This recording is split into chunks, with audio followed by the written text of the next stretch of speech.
Programme ہے کوشش اور میں ہوں اشرف سہیل آپ کا میزبان، اور میرے ساتھ ہیں رضوان رضی صاحب، ہمارے میزبان بھی اور مہمان بھی۔ رضوان رضی صاحب کسی تعارف کے محتاج نہیں ہیں، یہ ہماری ان نشستوں کا مستقل حصہ ہوں گے، اور ان میں ہم پاکستان کے جو مختلف معاملات ہیں، مسائل ہیں، امور ہیں، چیلنجز ہیں، آل میٹرز اینڈ ایشوز، ان کے اوپر ہم رہنمائی لیا کریں گے رضوان صاحب کی۔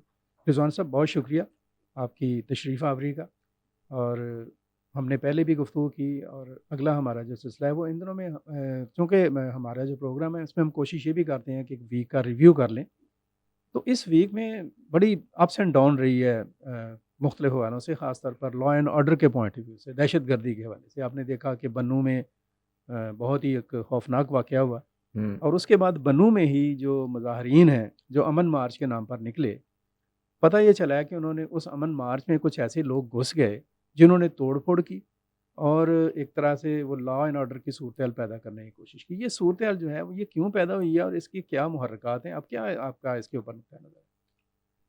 دیکھیے، وہاں پہ گراؤنڈ پہ موجود کچھ صحافیوں سے بات ہوئی، لیکن یہ بات اس وقت تک بے معنی رہے گی جب وہاں کا بنو کا ڈی سی او کوئی پریس نوٹ جاری نہیں کرتا، کے پی کی حکومت اس کے اوپر کوئی پریس ریلیز جاری نہیں کرتی اور ہمیں بتاتی کہ اصل میں ہوا کیا تھا۔ جی بنیادی طور پہ تو ان کی ذمہ داری ہے نا۔ بالکل، وہ ظاہر ہے انہیں اب تک ہوجنا کر دینا چاہیے۔ حیرت انگیز طور پہ کے پی اسمبلی کا اجلاس جاری تھا، اس میں 4 یا 5 قراردادیں پیش ہوئی ہیں جو کہ بانی پی ٹی آئی حال مقیم وڈیالہ جھینگا لالا وڈیالہ جو ہے ان کے بارے میں ہے، لیکن وہ جو لوگ وہاں پہ تھے بنوں میں، ان کے بارے میں کوئی ایک لفظ کی بھی قرارداد نہ پیش ہوئی، نہ پاس ہوئی، نہ کسی کو وہاں پہ توفیق ہوئی کہ وہ کھڑا ہو کے کہے کہ جناب بنوں میں صورتحال خراب ہے۔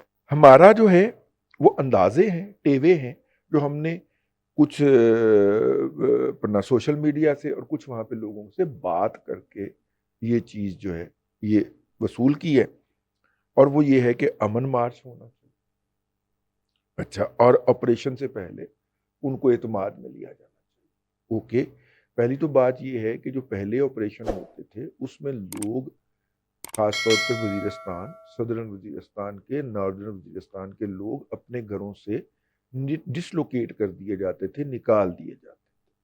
جو آپریشن کرنے والے تھے ان کا نقطہ نظر یہ ہوتا تھا کہ شر پسند یا دہشت گرد جو ہیں وہ جب بھاگیں گے تو ان کو نقصان پہنچا سکتے ہیں، ان کو ہاسٹیج مغوی بنا کے لا اینڈ آرڈر مطلب کہ قانون نافذ کرنے والے اداروں کو بلیک میل کر سکتے ہیں، تو لہٰذا یہ لوگ اٹھ کے باہر چلے۔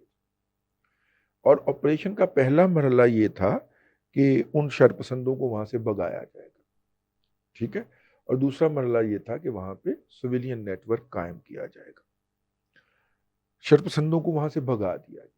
یہ وہ شرپسند ہیں جو امریکہ سے نہیں بھگائے جا سکے تھے، جو افغانستان سے نہیں بھگائے جا سکے تھے، روس سے بھگائے نہیں جا سکے تھے، افغانستان سے، ٹھیک ہے، لیکن یہ وہ شرپسند ہیں جنہیں جن کو ہم ہماری نے بگاڑا فوج ہے۔ نے 8 سے 10,000 سے زائد جوانوں کی، تربیت یافتہ جوانوں کی، افسروں کی قربانی دے کے یہاں سے بھگایا، اور ہم اس بات کو سیلیبریٹ ہی نہیں کر پائے کہ یہ دنیا کے اندر دہشت گردی کی سب سے بڑی جنگ تھی اچھا جو سر، ہم بڑی نے یہ سویلین بدقسمتی ہے، میں علاقے میں آپ لڑ کی کے جیتی۔ قطع کلامی بھی کر رہا ہوں، آپ گفتگو کرتے ہیں تو آپ کی گفتگو سنتے سنتے بے شمار سوال جو ہیں وہ سر میں، دماغ میں پیدا ہوتے ہیں، اٹھتے ہیں۔ اب جیسے آپ نے کہا کہ ہم نے 8 سے 10,000 جوانوں کی، افسروں کی قربانیاں دیں، ہوں شہادتیں لیں، ہوں اور ان شرپسندوں کو، فسادیوں کو بگایا، ہوں لیکن دوسری طرف یہ ہو رہا ہے کہ ہمارے ہی یعنی کہ ہماری جو حکومتیں ہیں ان کی طرف سے یہ ہوتا ہے کہ ان کو وہ سیٹل کرتے ہیں، ہاں، دوبارہ لاتے ہیں۔ وہ تو پھر تو پھر کیسے ہم بلنڈر مارا سیلیبریٹ گیا نا کریں گے؟ جی، وہ ہاؤ تو کین بلنڈر دیٹ مارا گیا پاسبل نا۔ کہ ہم یہ سیلیبریشن لے لیں اس چیز کی؟ وہ تو جن لوگوں نے ان کو اقتدار میں انسٹال کیا تھا، یہ ان کو بھی سوچنا چاہیے کہ انہوں نے کیا کیا، لیکن میں کسی کے اوپر بلین گیم کی میں طرف نہیں بلیم جانا کی چاہ بات رہا۔ نہیں کر رہا، میں آپ کی اس ہاں، آپ نے جس اپنا ایک دکھ کا اظہار کیا نا دکھ کہ کا ہم نے اظہار اتنی کیا۔ بڑی کامیابی لی کہ امریکہ نہیں لے سکا, اچھا اس کے بعد سوویت یونین نہیں میں لے اس سکا. طرف آ رہا تھا دنیا کا کوئی ملک نہیں یہ والا کامیابی حاصل کر سکا جو ہم نے دہشت گردی کے خلاف میدان میں کھڑے ہو کے حاصل. اب ہوا کیا کہ دوسرا مرحلہ اس کا یہ تھا کہ وہ جو 7 ایجنسیاں ہم نے خالی کروائی تھی انہوں نے کے پی کا حصہ بنایا تھا. ہم وہاں پر جا کے سول انفراسٹرکچر قائم کر. اچھا سر, کمنگ بیک ٹو دا میں پوائنٹ, آخری بات جی اگر آپ پلیز مجھے عرض کر لینے دیں. مسئلہ یہ ہے کہ وہ جو 7 اضلاع بنے تھے ان کے اندر کے پی سول میں انفراسٹرکچر کے پی کے اندر شروع کرنا تھا وہاں کی حکومت نے. نہیں, ہم نے ایم این اے تو بنا لیے ہیں وہاں پہ, اور ہم نے بات یہ بہت ہو گیا سر, اور ہاں اس سے زیادہ ہم نے کیا یہ کرنا. نہیں تھا کہ اچھا پھر یہ ہے کہ وفاق نے الگ سے اس کے لیے پیسے بھی دیے لیکن وہ پیسے پشاور میں تقسیم ہو گئے. وہ کس نے انفراسٹرکچر بنانا تھا جو وہاں پہ پہلے پولیٹیکل ایجنٹ ہوتے تھے اس کے بعد وہ ڈی سی اوز ہو گئے اور پولیٹیکل ایجنٹس نے سارے کے سارے 101% پیسے جو تھے وہ آپس میں بانٹ کے کھائے. ان کی طرف کوئی اشارہ نہیں ہونے دیتا کیونکہ وہ فائنانسرز ہیں موجودہ بدامنی کے, اس طرح کے لوگ جو ہیں.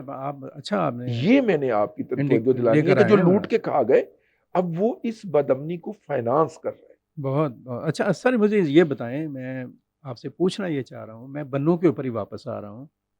کینٹ کے اوپر بارود سے بڑی گاڑی کو لے جا کر حملہ کرنے کی کوشش کی گئی. وہاں پہ ہمارے 8 وہ آپ کے جیسے آپ نے کہا قیمتی جانیں وہ قربان ہو گئی اپنے عرض وطن کے لیے. اس کے بعد امن کے لیے یہ ماحول بنا یا جرگہ بنا, جرگے کے اوپر انہوں نے کیا. اب مجھے یہ بتائیں کہ یہ ساری صورتحال میں جو گورنمنٹ آف کے پی ہے, جو ہماری چیف منسٹر ہیں وہاں پہ گنڈا پور, وہ ویسے تو بہت زیادہ للکارتے ہیں اور ان کا آواز جو سی ہے وہ پشاور میں بیٹھتے ہیں تو اسلام آباد تک گونجتی ہے, بلکہ کراچی تک گونجتی ہے. تو اس صورتحال کے اوپر ان کا کیا ٹیک ہے اور ان کی کیا پرفارمنس, آپ ذرا تھوڑا سا مختصر لفظوں میں بتائیں. میں مختصر کہہ رہا ہوں, مکمل خاموشی اور مکمل سہولت کاری. تو یہ مکمل خاموشی اور سہولت کاری کیا کوئی طوفان کھڑا کرے گی؟ نہیں, مکمل خاموشی اور سہولت کاری کا مطلب یہ ہے he is the part of the problem. He is the part of the problem. Yes. He is the part of the problem. Yes. تو اس لیے اچھا, لیکن انہوں نے بڑا کمال کا کیموفلاج کیا ہوا ہے. ہاں جی, نہیں کیموفلاج کیا ہوا, جیسے آپ دل کرتا ہے وہ کیموفلاج سے گردن باہر نکال کر بڑک لگاتے ہیں. جیسے ہی آپ کہیں گے پھر محسن صاحب ان کو فون کرتے ہیں, نقوی صاحب, تو وہ اندر چلے جاتے ہیں. He is the part of the problem. لیکن جیسے ہی آپ یہ کہیں گے کہ آپ اپنا کام کر کے دکھائیں, وہ فوراً جیب سے نا نیشنلزم کا کارڈ نکال لیں گے, پختون نیشنلزم. ہاں جی, حالانکہ وہ پختون علاقے میں نہیں رہتے, کے پی کے پختون علاقے کے وہ نمائندے نہیں ہیں. اچھا سر, ایک اور بات آپ سے پوچھنا چاہ رہا ہوں, ذرا اس پر بھی رہنمائی فرما دیں. آپ نے بڑا واضح کر دیا. ہمارے نیشنل لیڈر ہیں مولانا فضل الرحمان, بڑے ذہین ہیں, بہت انٹیلیجنٹ ہیں اور بہت ہی وہ سیاست کو اور مذہب کو بہت ٹیکٹفلی اور بڑا انٹیلیجنٹلی اس کے اوپر وہ کام کرتے ہیں. جو بھی ہے یہ ساری صورتحال جو دہشت گردی کی اور دہشت گردی کے اوپر خاص طور پر جو عزم استحکام آپریشن کا اعلان کیا گیا, اس کے اوپر ان کا سٹینس بہت ہی نہ سمجھ میں آنے والا ہے یا بہت زیادہ سمجھ میں آنے والا ہے. وہ اگر خواجہ آصف یہ بات کہتے ہیں کہ جو دہشت گرد پاکستان میں حملہ کرے گا اور افغانستان میں بیٹھا ہوا ہے تو ہم اس کو وہاں پہ ماریں گے, تو اس کے اوپر وہ فوراً اٹھتے ہیں مولانا اور کہتے ہیں کہ یہ تو یہاں سے وہاں جا کر کرنا یہ تو کسی وہ ٹھیک نہیں ہوگا. لیکن جب وہاں سے جانے کی کب بات کی, میں نے سن لینا, چلیں وہ تو کہہ رہے ہیں نا, لیکن جب وہاں سے دہشت گرد اٹھتے ہیں اور وہاں کی گورنمنٹ کی چھتر چھایا تلے پاکستان میں آ کر دھماکے کرتے ہیں, تو وہ جب آتے ہیں یہاں پر تو وہ انہیں کیا دکھائی نہیں دیتا, اس کے اوپر ان کا کوئی بیان کیوں نہیں آتا؟ میں آپ سے عرض کروں, یہ جو بنو پہ حملہ ہوا تھا نا جی, اور اس کے نتیجے کے اندر وہاں پہ 8 ہمارے بیٹوں کی شہادت ہوئی تھی. اس کے بعد میری اطلاع تھی کہ ہم نے پار والوں کو سبق سکھانا ہے آئندہ 24 گھنٹے. میرے ذرائع نے مجھے الرٹ کر دیا تھا یہ خبر آ رہی ہے, ٹھیک ہے. میں نے کہا کہ 24 گھنٹے میں, انہوں نے کہا 48 بھی لگ سکتے ہیں, لیکن آپ کو خبر ان قریب ملے گی. جگہیں جو ہے نا وہ پوائنٹ آؤٹ کر دی گئی. اس سے پہلے بھی 3 دفعہ ہم انٹرنیشنل بارڈر کی وائلیشن کیے بغیر پرلی طرف سبق سکھا چکا ہے، بالکل ایسے ہی. ٹھیک ہے. ہاں جی. ہم نے کسی انٹرنیشنل بارڈر کی وائلیشن نہیں کی، لیکن اس پہ ایک پہ افغان حکومت نے شور مچایا، ہم نے کہا ہم نے کیا. دو پہ وہ چپ رہے، ہم بھی چپ رہے. ہاں ظاہر ہے. ٹھیک ہے.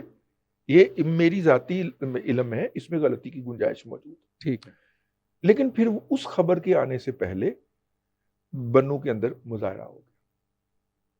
ظاہر ہے کہ اگر مجھے یہ خبر مل گئی تھی تو بہت ساروں کو مل تو گیا، ان کو بھی شاید مل گئی ہو. ڈیفینیٹلی تو مل مجھے گیا. لگتا ہے کہ یہ مظاہرہ ادھر سے نہیں ہوا. ٹھیک ہو. ٹھیک ہے. یہ انہوں نے کہا ہے کہ اگر آپ ہمارے کسی بھی بدامنی، دہشت گردی، قتل و غارت گری اور حملے کے خلاف ری ایکشن دیں گے تو ہمارے ایسے لوگ تمہارے اندر موجود ہیں. تو سر اب میں اسی سے جڑا ہوا اگلا سوال آپ سے یہ پوچھنا چاہ رہا ہوں ہاں کہ یہ مجھے بتائیے کہ وہ لوگ جو ہیں ویل اویئر بھی ہیں اور بڑا اس کے اوپر وہ رسپانس بھی کر رہے ہیں. ہاں یہ ہاں مظاہرہ ہاں ہو گیا ہاں اور ہاں چیزیں انہوں نے خراب کرنے کی ہاں کوشش کی اور کر لی ایک طرح سے.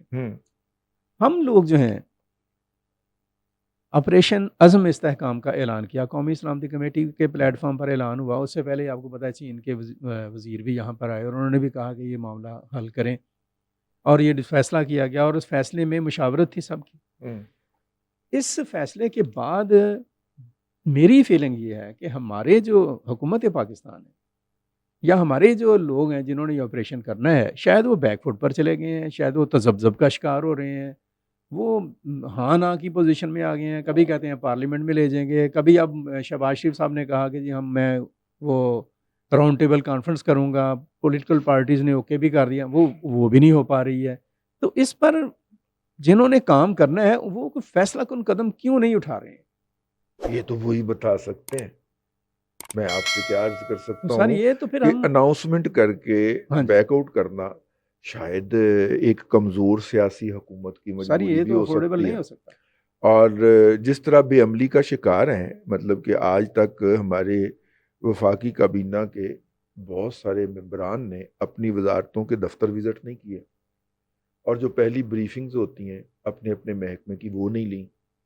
ٹھیک ہے. جس میں وزیر اعظم کو کہنا پڑتا ہے کہ میں آپ لوگوں سے بلیک میل نہیں ہوں گا اور ہاں جی ریزائن کر دوں گا. اچھا، اب اس کابینہ کے اندر بہت سارے لوگ کوٹے پہ آئے ہوئے ہیں، وہ وزیر اعظم کو بلیک میل کرنے کی پوزیشن میں بھی ہیں. نمبر ایک. نمبر دو، یہ جو آل پارٹیز کانفرنس تھی اس کا اہتمام جو تھا وہ تو اپنا حکمران اتحاد کی لیڈنگ پارٹی نے کرنا تھا، پی ایم ایل این نے. انہوں نے کرنا. تو جس طرح نواز شریف صاحب جو ہیں وہ پچھلے 3 ماہ سے ایکٹیو ہونے کی کوشش کر رہے ہیں اور روزانہ خبر چھوڑی جاتی ہے کہ جی وہ ایکٹیو ہو رہے ہیں، اور پھر نہیں اسی طرح کی انہوں نے اے پی سی بلا لی. ٹھیک ہے. اناؤنسمنٹ کر دی بغیر کسی تیاری کے، اس کے بعد دوڑ لگا دی. تو پھر سر یہ جو اب بات ریلیکٹنٹ معاملہ ہے، ہاں، یہ جو ریلیکٹنٹ ہے نا، اس میں اس طرح کے عناصر اور پنپتے ہیں. آپ نے دیکھا کہ آپ نے افغانیوں کو واپس بھیجنا شروع کیا، ان کے مظاہروں کے اندر شدت میں کمی آئی. میں آپ کو اور چھوٹی سی بات بتاتا ہوں. کمشنریٹ افغان مہاجرین، میں نے ان لوگوں سے براہ راست گفتگو کی ہوئی ہے جو افغان مہاجر کی بستیوں سے بسیں بھر بھر کے پورے پاکستان میں جہاں پہ بھی پی ٹی آئی کا اجتماع ہوتا تھا وہاں پہ پہنچتے تھے، اور لڑکیوں پہ ہر جلسے میں جو حملہ ہوتا تھا وہ یہ گنڈے کرتے تھے، یہ کرائے کے گنڈے کرتے تھے. اب ان کو بھیجتا کون تھا؟ کمشنریٹ افغان مہاجرین، اور وہ اس کی باقاعدہ پی ٹی آئی یا اس کے فنانسر سے ادائیگی لیتا تھا. اس کمشنریٹ افغان مہاجرین کی ٹرم ختم ہوئی. ہم نے کہا شکر ہے یار ایک تو جانے لگا ہے. مولانا فضل الرحمان ڈنڈا اٹھا کے پہنچ گئے اور اس کو ایک ٹرم کے لیے اور اپوائنٹ کر دیا. اب اس پہ مولانا فضل الرحمان نے کتنے کروڑ لیے ہیں، کیونکہ وہ ایک کرپٹ آدمی ہے، اور وہ کرپٹ آدمی جو ہے وہ اقوام متحدہ سے آنے والے فنڈ کو مس اپروپریٹ کرتا ہے. مولانا اور فضل الرحمان نہیں، جو وہ کمشنریٹ افغان مہاجرین جو ٹھیک ہے. ٹھیک ہے، تو یہ سفارش اس کی کو کیوں بنیاد پہ سپورٹ کر لگا رہے ہیں؟ ہے. چن کے عمران احمد خان نیازی نے لگایا تھا کہ جلسوں کے لیے بندے چاہیے. اس نے کہا سرکار بے فکر ہو جائے، مجھے ٹھیک میرا ہے، کام کرنے دیں، آپ کا ہاں کام کر دیں. ٹھیک ہے. اور وہ اس کو اتنا اس کے اندر اندھی مچی ہوئی ہے، کمشنریٹ کے اندر اتنی گندی مچی ہوئی ہے، وہاں پہ کام کرنے والی خواتین تک کی عزتیں محفوظ نہیں ہیں اس مافیا کے ہاتھ. اور ان کا جو دفتر ہے میں کوئی پشاور کی بات نہیں کر رہا، مطلب میں کسی کیمپ کی بات نہیں کر رہا، میں جو پشاور میں ان کا ریجنل آفس ہے اس کی بات کر رہا ہوں، ٹھیک ہے۔ اس بدترین شدت شدید ترین بدعنوانی کے اگر سفارشی مولانا فضل الرحمان صاحب ہیں تو مولانا فضل الرحمان صاحب کا سسٹم میں کیا مفاد وابستہ ہے؟ یہ بڑی سوچنے کی بات ہے۔ بس تو یہ جو سارا آپ کہہ لیں کہ ہمارے اندر میس ہے اور پولیٹیکل جو آپ کہہ لیں کہ کھینچا تانی ہے اور کرپشن کے اوپر ہے، اور دوسری طرف ملک کو جو ہے اس کی سلامتی جو ہے وہ خطرے میں پڑی ہوئی ہے، دہشت گرد ہمارے سروں پر چڑھے ہوئے ہیں، تو ایسے موقع کے اوپر مجھے 2 منٹ میں ذرا یہ بتا دیجیے گا کہ یہ جو ہیچ بیچ ہے اور یہ جو اس طرح کی جو انٹرفیئرنس ہے اور اس طرح کی کمزور حکومت، ول پاور سے محروم حکومت جو ہے، اس کی موجودگی میں یہ مسئلہ کیسے حل ہم کر سکتے ہیں؟ کیا ہم پھر ایس آئی ایف سی جیسا کوئی پلیٹ فارم تشکیل دے دیں سیکیورٹی کے لیے بھی، اور وہ فیصلہ کن کام کرے اور اس کے بعد وہ کسی بھی طرف نہ دیکھے اور کام اڑا کے رکھ دے جو بھی ملک دشمن ہے؟ آپ کیا کہتے ہیں؟ دیکھیے ذرا مختصر بتا دیں۔ دیکھیے بات یہ ہے کہ اڑا کے رکھ دیں گے تو اس کی جگہ مفاد اتنا بڑا ہو گیا ہوا ہے کہ مزید آ جائیں گے لوگ۔ اب میں آپ کو اس کا علاج بتاؤں گا، آپ اس پہ ایگری نہیں کریں گے، یقین نہیں کریں گے، لیکن مسئلہ یہی ہے۔ جی مجھے 2 منٹ دیجیے۔ جی آپ پلیز۔ پاکستان کے ہمسائے کے اندر 2 عالمی جنگیں لڑی گئی اور اپنے وقت کی روس اس وقت سب سے بڑی پاور تھا، امریکہ سے بڑی پاور تھا۔ جب وہ افغانستان میں لینڈ کیا تھا واپس گیا ہے تو وہ بڑی پاور نہیں رہ چکا تھا۔ امریکہ جب آیا ہے افغانستان کے اندر وہ سب سے بڑی پاور تھا۔ پاکستان میں کوئی جائیداد بکے، کوئی کاروبار بکے، کوئی فیکٹری بکے، اس کا خریدار وہ افغان جنگ کے پیسوں کا ہولڈر ہے، منہ سے قیمت نکالیں وہ دینے کو تیار ہے۔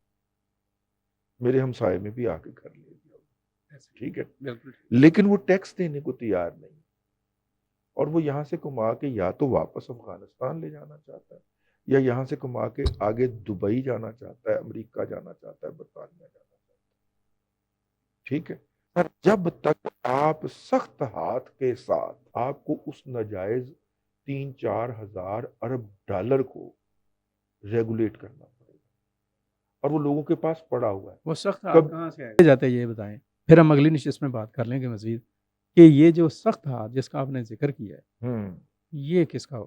فی الحال تو نظر نہیں آتا کسی کا بھی۔ تو اس کا مطلب فی الحال پھر ہم فی الحال جو ہے وہ ہم صبر کریں، نہ ہمیں یہ تو صبر سر ہمارے گلے پڑ رہا ہے۔ ہاں نہیں ہمیں دوسری طرف سے بھی کوئی سختی نظر نہیں آ رہی۔ ہم یہ بھی نہیں کہہ سکتے کہ سویلین سائیڈ پہ ہوں اور وہ ذرا کار لیں، وہ بھی نہیں سختی کار، وہ بھی پیاری لاڈیاں ہی کری جا رہے ہیں۔ لڑیاں کرتے کرتے پھر ہاں وہ حالات جو ہیں اس لیول تک نہ چلے جائیں۔ ویورز ہماری گفتگو جاری ہے، ہماری یہ گفتگو جاری ہے اور یہ جاری رہے گی۔